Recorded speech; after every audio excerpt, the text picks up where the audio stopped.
Hello guys, welcome back to my channel Shreya daily রোজ। আমি আপনাদের রুম্পা পাত্র নিয়ে চলে এসেছি আবার আজকে একটা নতুন ব্লগ।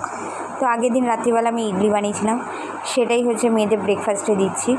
তো ছোটো মেয়েকেও তাই দিয়েছি আর বড়ো মেয়েকেও, আর তার সাথে হচ্ছে নারকেলের চাটনি। দারুণ লাগে ইডলি দিয়ে নারকেলের চাটনিটা খেতে, সাম্বার না হলেও চলে। তো এখানে তারপরে মেয়েকে তো স্কুলে পাঠিয়ে দিয়েছি, বড়ো মেয়েকেও। ছোটো মেয়ে আসার সময় হয়ে গেছে, তাই তাড়াতাড়ি করে রান্নাটা করে নিচ্ছি। তারপর মেয়ে এসে খাবে, খেয়ে আবার তাড়াতাড়ি করে চান করে আবার শুয়ে পড়বে, কারণ আবার 4টের সময় পড়া আছে তার জন্য। এখানে চিকেনটা করছি, বেশি করে করছি না, কারণ আমরা এবেলার তরকারি ওবেলা কেউ খেতে চায় না, ওবেলা কিছু অন্য কিছু লাগবেই, এর জন্য কম করে চিকেন করছি। আর বেশিরভাগই মা সলিড পিস এনেছিল। মা জানেই যে আমি কিছু না কিছু বানাতেই থাকি রাতে, বা মেয়েদের জন্য চিকেন স্টু করলে বা চিকেন স্যান্ডউইচ করলে লাগে। তো দেখো এখানে আমার চিকেনটা হয়ে গেছে, একদম কষা কষা করেছি, আর তেমন একটা ঝাল দিইনি। আর এখানে হচ্ছে চিকেনটা করার পর এখানে বটবটিটা ভেজেছিলাম, সেই বটবটিটাকেই বেটেছি। রসুন, কালো জিরে, শুকনো লঙ্কা ফোড়ন দিয়ে বটবটিটাকে ভেজেছিলাম, সেটাকেই বেটেছি। অসাধারণ লাগে।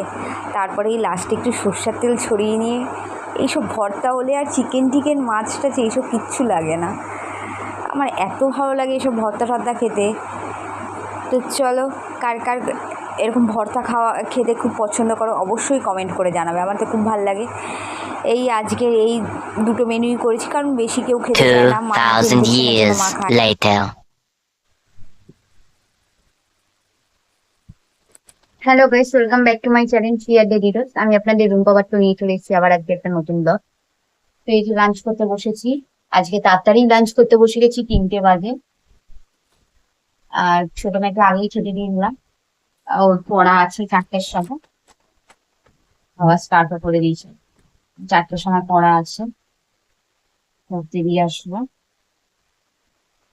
ভাবলাম ধরো বড় মেয়ের জন্য ওয়েট করবো ভাবছিলাম, কিন্তু সেই দিনটা এত দেরি হয়ে গেছে, আমার খেতে খেতেই 6:30 হয়ে গেছে। ওই জন্য বড় মেয়ে বলেছে মাম্মা তুমি খেয়ে নিবে। আজকে খেতে বসে গেছি, কিরকম লাগছে। আর এখানে দেখো বরবটি ভর্তা করেছি, খেতে খুব ভালো লাগে, খুব ভালো লাগে। রসুন, কালো জিরে দিয়ে বেটেছি। আর এখানে দেখো চিকেন কষা কষা করেছি, একদম কষা, কোনো ঝোল নেই। ব্যাস, এটাই হচ্ছে লাঞ্চ। চলে লাঞ্চ করুন। 1 hour later.